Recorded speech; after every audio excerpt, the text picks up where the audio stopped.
Well, Don, the Democrats issued their report on Benghazi yesterday, and the Republicans did it today.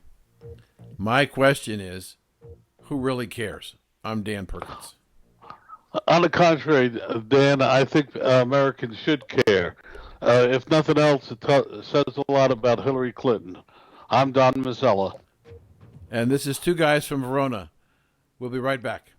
It's time for Two Guys from Verona. Each week, you will hear from Dan Perkins, a financial expert, a regular columnist for the Hill website, and best-selling author, and Don Mazzella, a veteran journalist, author, and radio host talking about things that concern you politically, financially, and socially.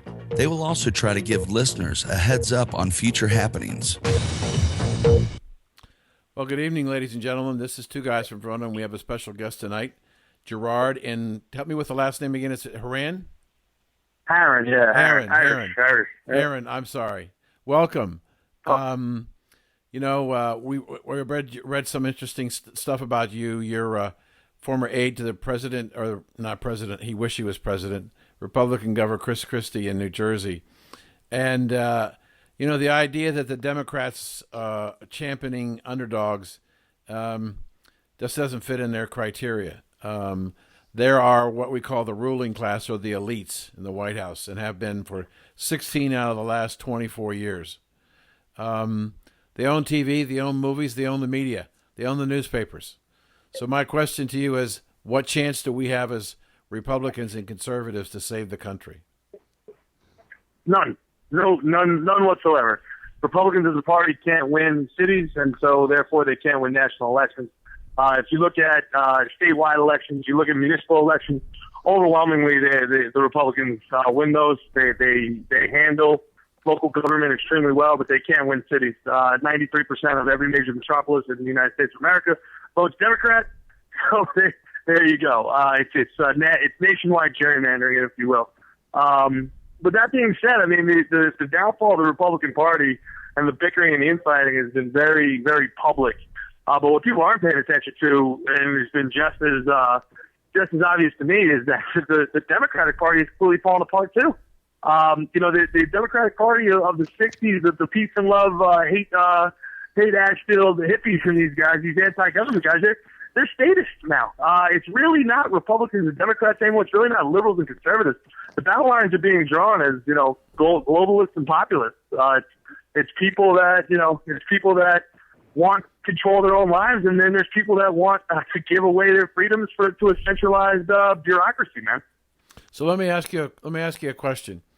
The vote last week in England about exiting the EU, the commentary that came out of that election that was so surprised the elites and the elected politicians is how angry the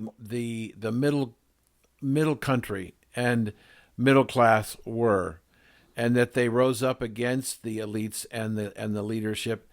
And if you I listened to the commentary last week on the BBC, and I closed my eyes and listened to the rhetoric that was being talked about on the program, and it sounds an awful lot like what's coming out of Mr. Trump's mouth, and how a lot of the people who were supporting Bernie Sanders are fed up with what's going on, and they want to change. Is that change, that nationalism, that it seems to be a growing number of people who support Mr. Trump? Is that a false hope, you think? I think that it's a good thing for the future.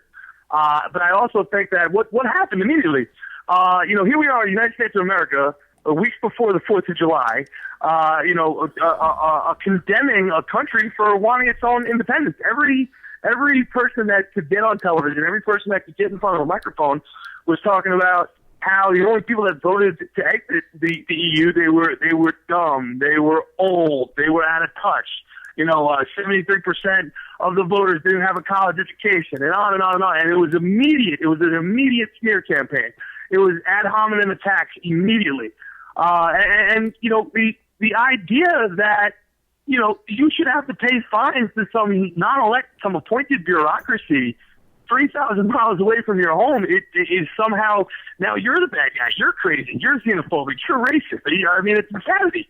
It's pure insanity. I think what's happened, though, is that we might have hit critical mass as far as people caring about these labels. The idea that, you can't argue against this because then you're an it of one way or another. You're the boogeyman. You're a racist. You're a xenophobe.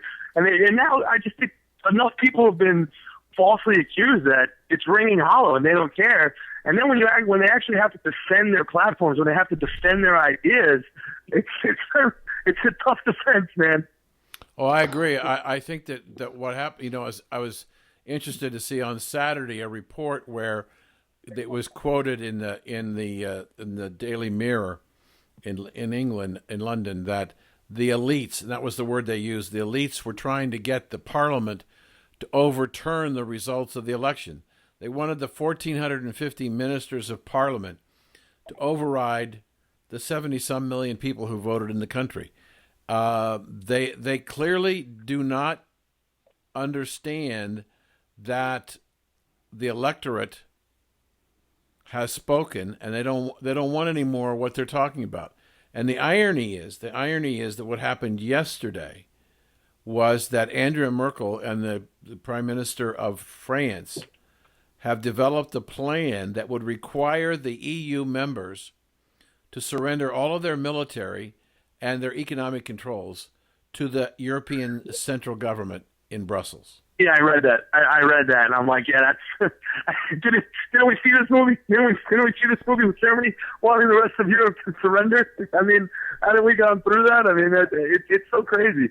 It's the same thing when I see these gun control things, man. And one of my best friends in the world, one of the guys I played baseball with in the minor leagues, he's an African American, really, really intelligent guy. And he's super against gun control, and he was really pro this sit-in. And I'm like, what was the sit-in about?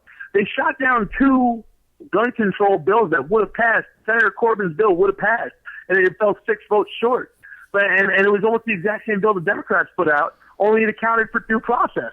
So the Democrats didn't sit in against gun control. They sat in against due process. And if you're a minority in this country, with our history with you, how could you possibly be okay with eliminating due process and letting only the powerful and the elites have weapons? We had that already. It was called Jim Crow. The Democrats sat in for Jim Crow. It makes no sense to me, man. It's insanity what's going on. People have their story.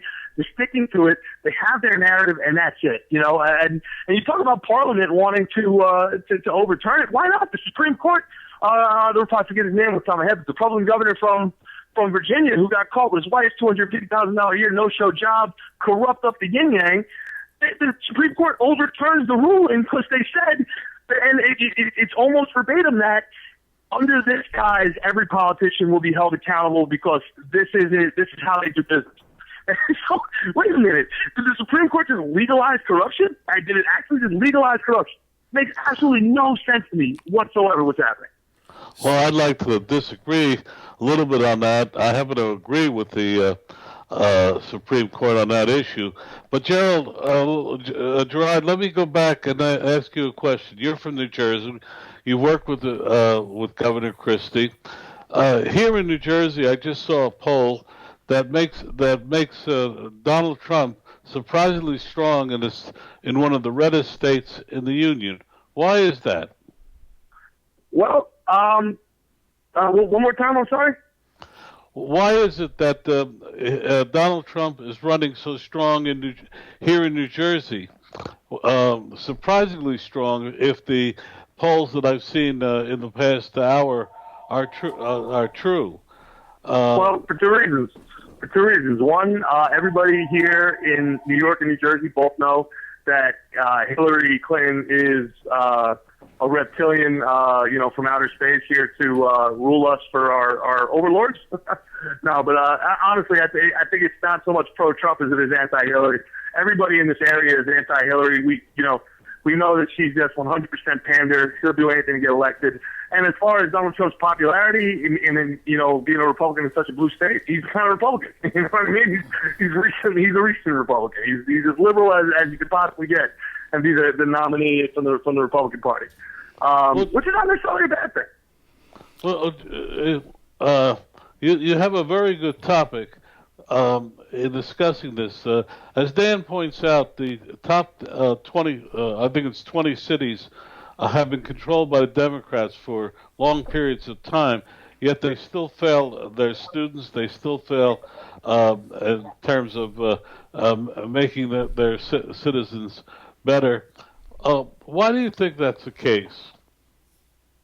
I think that they have sold a promise that just doesn't exist. I think that Johnson, when he supported the civil rights bill, and when the Republicans in the 70s and 80s they ignored the growing population of minorities.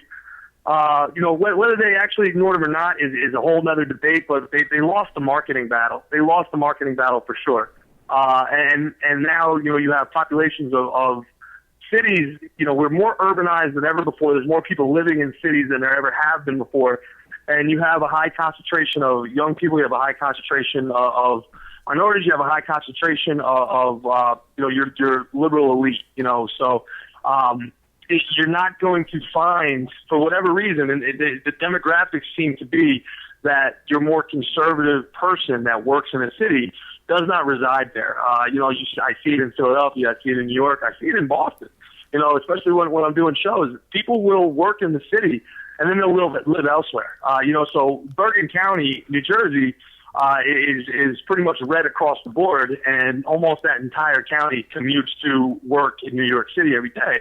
They're not voting in New York City. You understand? So, the commuter that works at a place, they end up leaving, and those votes, the people that end up staying, a lot of those people that end up staying, they don't vote food out of their own mouth. You have government subsidized housing, you have government subsidized food, you have plans for this, right? You got a lot of public employees that do a great job for their cause of hiring people, of holding their job over their head when they vote. They make every teacher in the world feel like, if they don't come out and vote in droves for this candidate, then somehow they're all going to lose their jobs. We know it's not true. Well, we've got about 2 minutes left. Let me ask you a question about your former employer, or Mr. Christie. Do you think that he's posturing for, if Trump wins, to become Attorney General? Absolutely. I don't have any doubt in my mind about that. I don't have any inside information. I don't want to act like I do, but that's the obvious ploy. What saddens me about the whole situation is he's not the hawk that he showed in Iowa. He's not this neoconservative. I mean, the thing that he's done in New Jersey that he should be most proud of was his ability to reach across the aisle and work with his enemies, to work with Cory Booker to bring back Newark. I mean, he did great things for the city of Newark, and he might have gotten 6 votes in the entire city. He had Barack Obama come in and help with Sandy. He put his people before politics, and this is something that he should have ran on. It's something that Kasich ended up getting a lot of traction on, and I think Christie could have been a stronger candidate than that. But he just he got some bad advice, and he took the wrong route, in my opinion. His legacy is one of nonpartisan politics, and that's what he should have run on. He's not this far right neocon that he displayed himself as. Good, Don, you got the last question. Now that you left the administration, what are you going to do? What's the next step in your life? Well, I'm a comedian in New York City, man.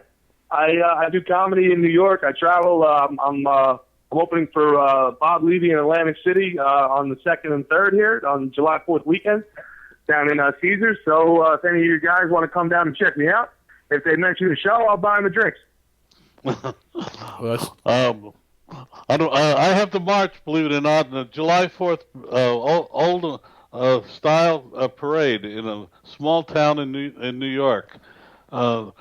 I don't know. I don't know what Dan's doing, but it's a good point. Yeah. You're probably going to see your grandson, right? Your grandchildren. So, Gerard, thank you for spending your time with you. I'm glad your phone held up, and we'll talk again soon. Yeah, this was a lot of fun, guys. I appreciate you having me on, and let's do it again. Thank you. Go Liberty.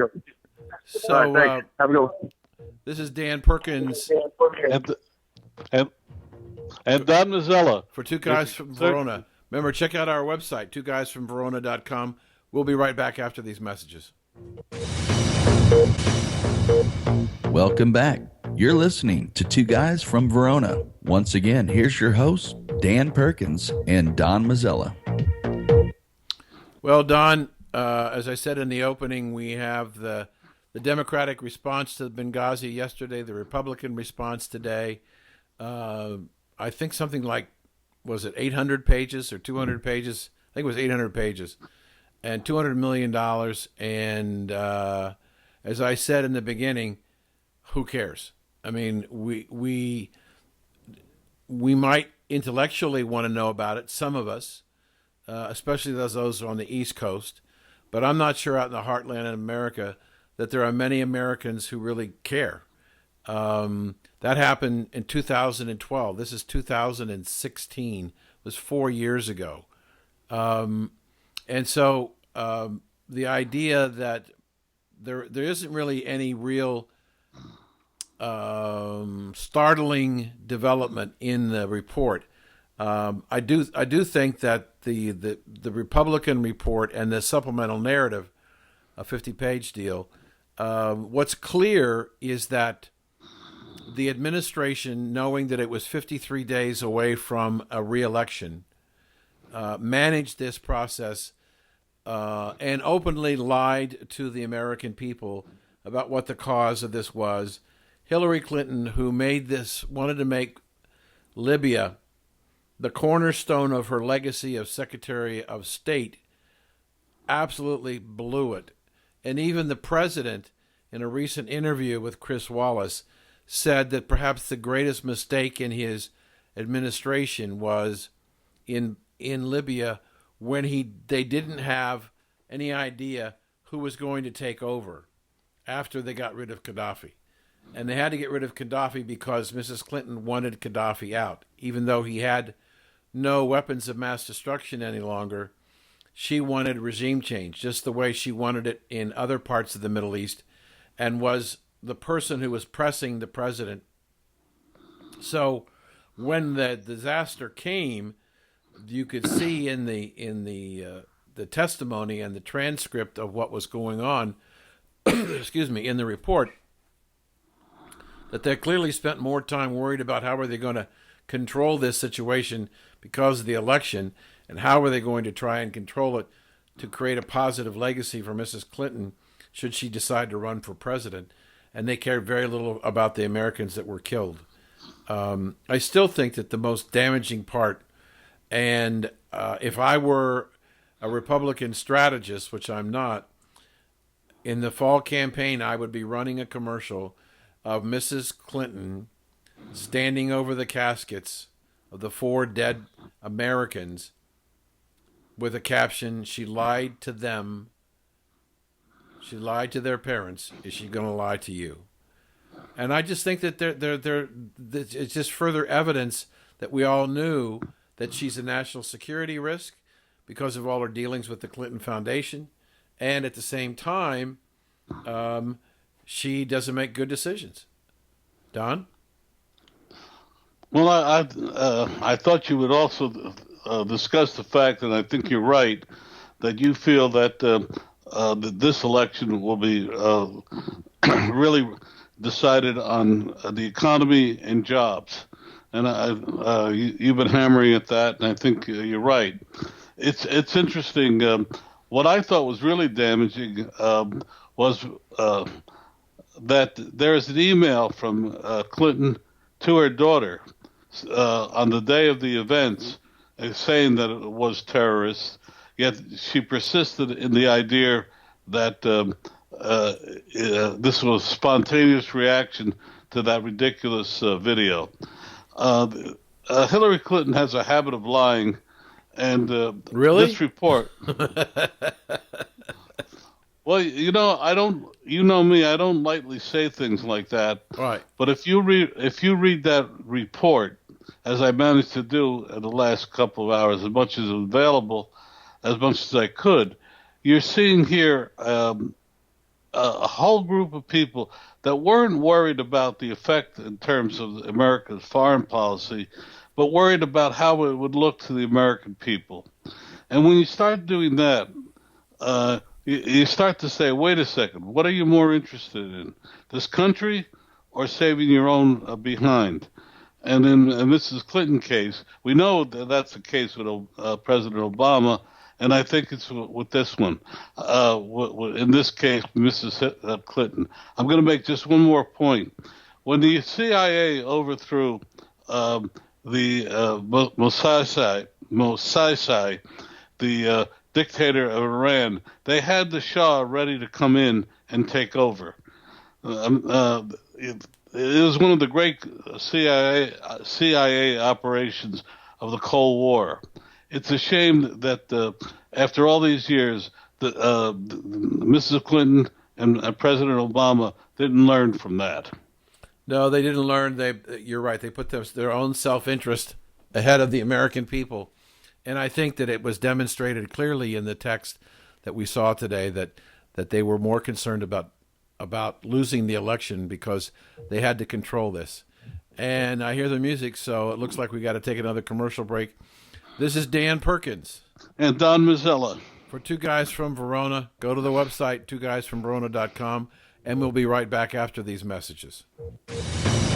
You're listening to Two Guys from Verona. You're listening to Two Guys from Verona. Once again, here's your hosts, Dan Perkins and Don Mazzella. Well, Dan, you know, one thing I learned from you about how every action creates unexpected reactions or consequences. And I wanted to talk today. In the New York Post yesterday, they were talking about this Baltimore rapper who went back to Baltimore to participate in a peace demonstration where they were going to bring back the streets of Baltimore from all the gun violence. Well, he went back. He's a very popular figure. And what happened? He got killed. They shot him dead. I thought it was kind of ironic. And what was really ironic about it is it wasn't reported. It was not even reported in the Associated Press, which surprised me. It happened that the Post has it special, the New York Post. It seems in this world, well, two things. One is the media, once again, only reports what it wants to report rather than events as they occur. And two, is it ironic? You go back to participate in a march to help quiet the streets of your hometown, and you get killed. Talk about unexpected consequences. Yeah, let me ask you a question about that real quick. I know you've got another piece, and we got that's plenty fine. of time in this segment. Why do you think the Associated Press? You're a news guy.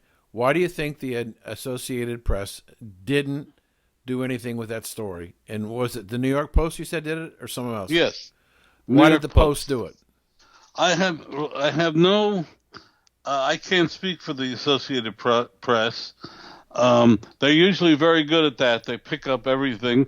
You know that it's really a cooperative of newspapers. That's how it was founded, and for the main part, it still is. I don't know why.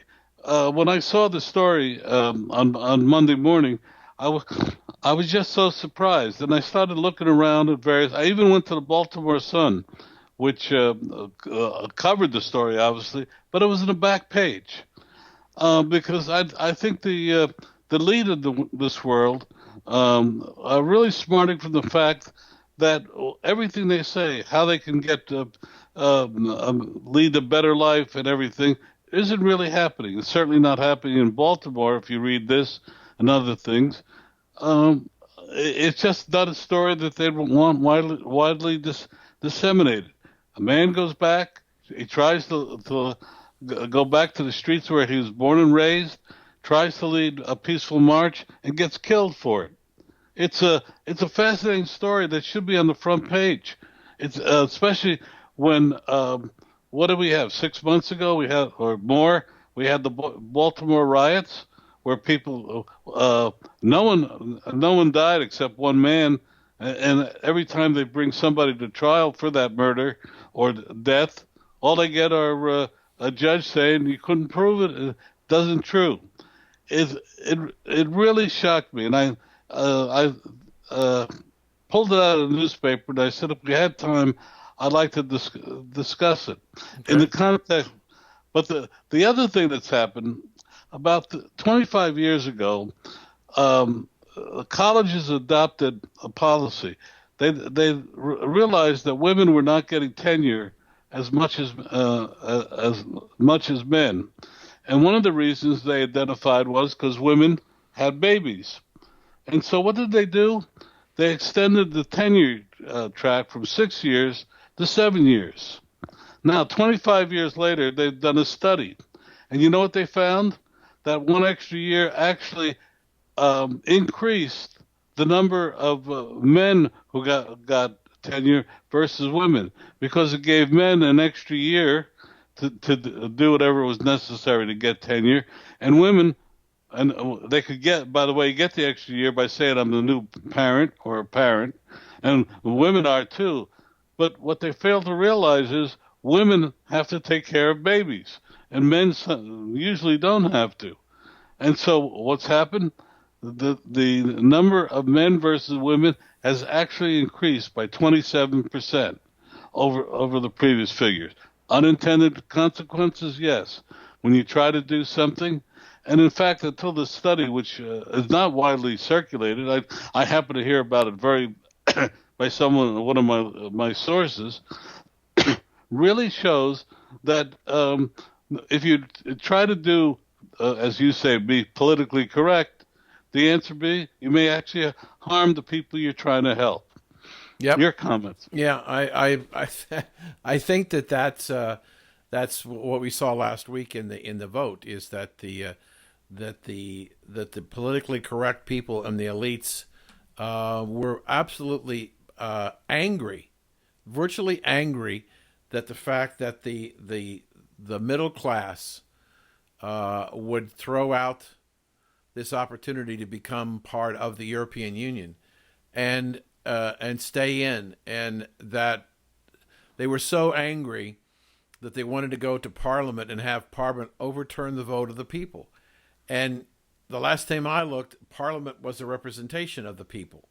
And so the idea, especially in the House of Commons, that the elites who didn't get the outcome that they thought they were going to get, and that's a whole subject matter we can talk about on polling data, they were so shocked. And yet anybody who listened to the rhetoric and the discussions and the interviews during the monitoring of the ballots on election night, you could hear the same type of things going on, and in the United States. But it's also happening in Germany, and it's happening in France and Italy and Spain and Portugal and Switzerland. The loss of identity to a central government, the importation of millions of immigrants who are not assimilating into the culture, who in fact want to destroy the culture. All of these things are going on in the world, and up until last week, in many cases, the elites had control, and including our country. And now the concern that the elites are going to have in the United States is the attitude of the British going to come to the United States. Is, as they promoted in their newspapers and television and radio and banners on billboards and posts, those people who wanted to exit said that June 24th will be Independence Day for Britain. And I think that you could make the same guess that posters might be coming up about November the 8th being a new Independence Day in the United States. And I suspect there's a lot of people in the elite class who are becoming more and more nervous about what's going on. Well, you know, in the 1936 election, there was one of the leading magazines in America was Liberty Magazine. And the week before the election, predicted that Franklin Roosevelt would go down to a resounding defeat and not be reelected. You know why? Because it did a poll. And who did it poll? People with telephones. Well, in those days, there was either a party line or you didn't have a telephone, or very few individual. And Liberty magazine went out of business the following year after that gaffe. It's a very famous story. And by the way, it's the reason that Gallup got into it, because this was his first year, and he accurately predicted Roosevelt's victory. What I've been saying all along, and I believe it's true, right now I believe that Donald Trump is really, if not leading, even with the Hillary Clinton, because the poll data, and in fact, as I was saying to our guest, the data from here in New Jersey, which is one of the reddest of red states, indicates that Donald Trump is holding his own against her. And believe me, the English results has really rattled the Clinton camp.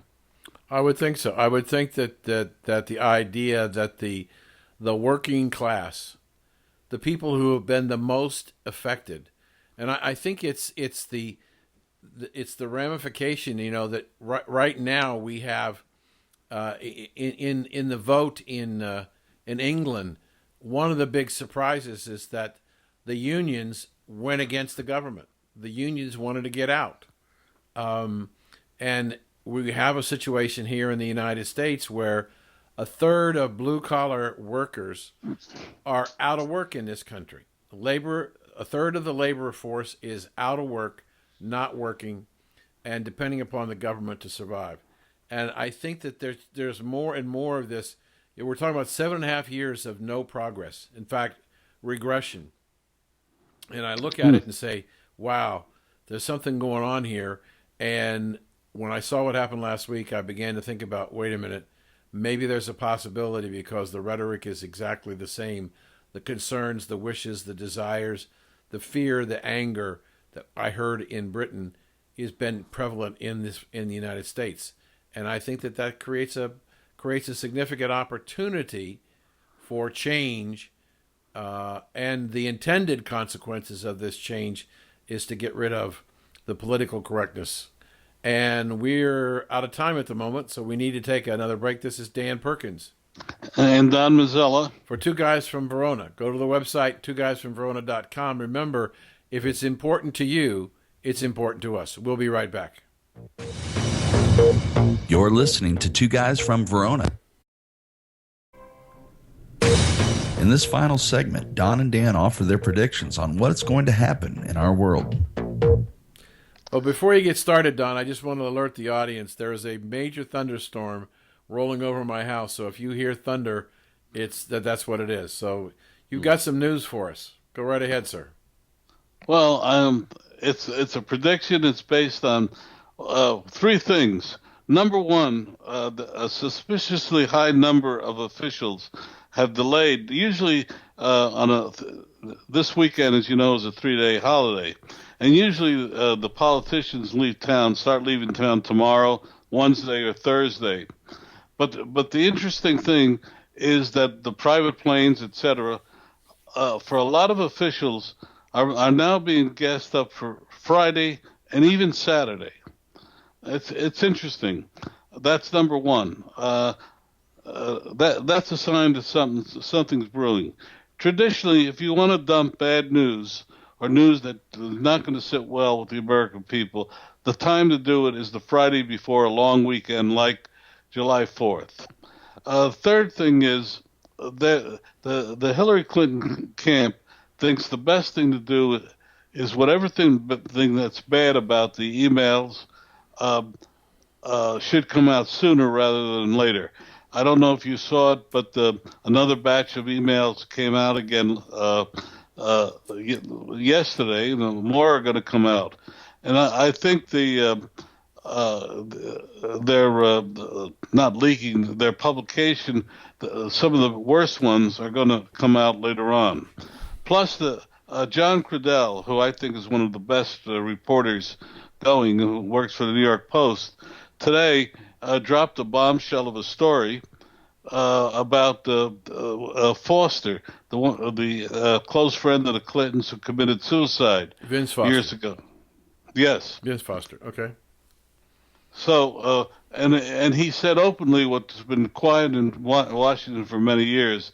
He said in effect that Hillary Clinton had a long-time affair with him, and that she delayed six days before telling her husband about the quote suicide note from Foster.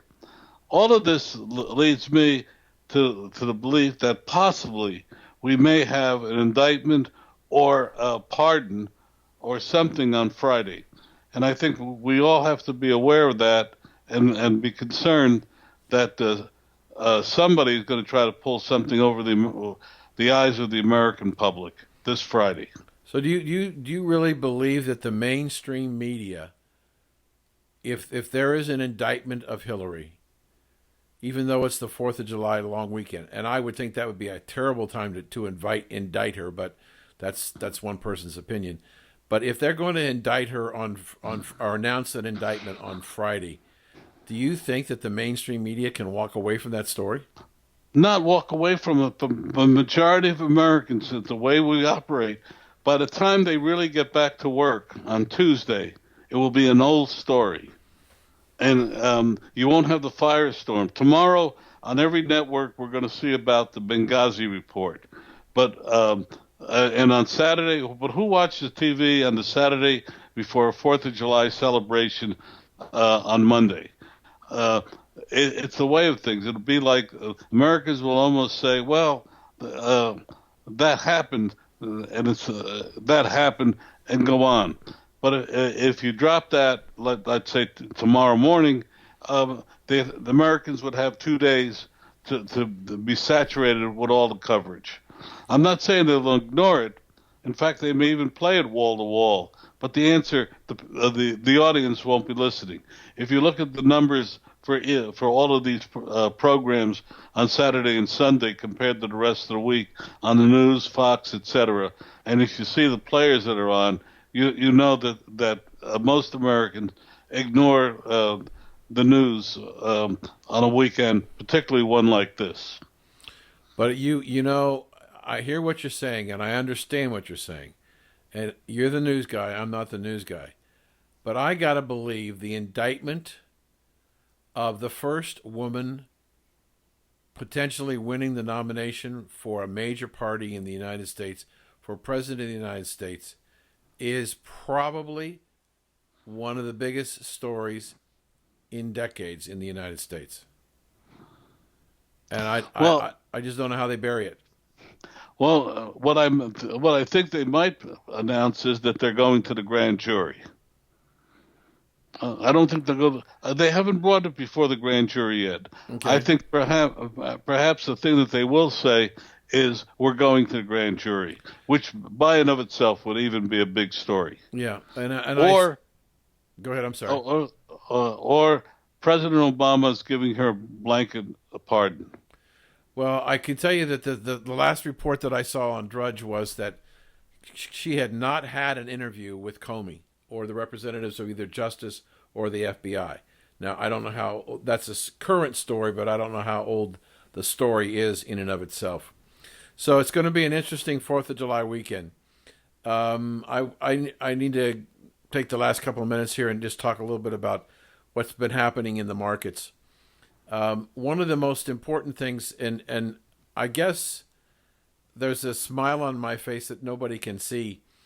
George Soros told the world last Wednesday that if the vote goes in Britain against the stay and the leave wins, there will be Armageddon on Friday, that the world markets will collapse and it'll be worse than 2008. We had a bad Friday. We had a continuation of a bad day on Monday, a little softer day yesterday, and then we had a big update today.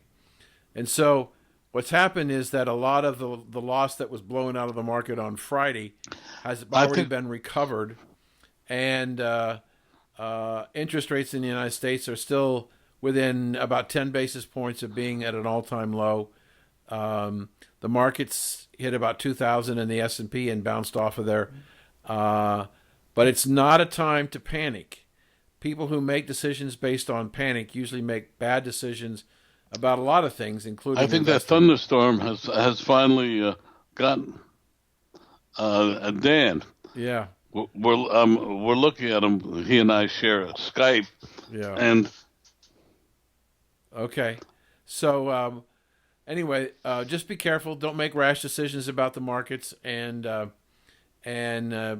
don't panic, and be careful. This is Dan Perkins. And Don Mazzella. For Two Guys from Verona. Remember, if it's important to you, it's important to us. We'll talk to you next week.